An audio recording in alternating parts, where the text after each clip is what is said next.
Hey, what's up guys? It's Fast Action Jax here at Panama City Beach Harley-Davidson.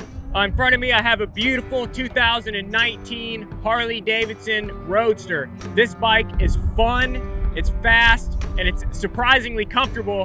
When you sit on it, the bars are in a nice upright position. I like it a lot. This bike comes in 3 different colors. Comes in Vivid Black, Wicked Red, and Billard White, so check them out. They're awesome colors. It's got a 43mm inverted front end, dual disc front brakes for their nice stopping power.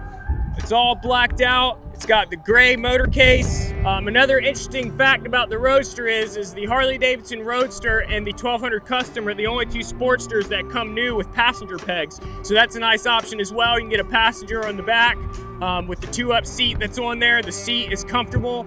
The bike weighs 571 pounds in running order. It's got a seat height of 29.5 inches. Now that seems a little bit high, but once you sit on the bike, it is nice and comfortable, and I think you guys will like it a lot. So if you get some free time, come check this beauty out, come ride it, and remember guys, check us out at hdflorida.com. Thanks for watching guys, and have a rockin' Harley day.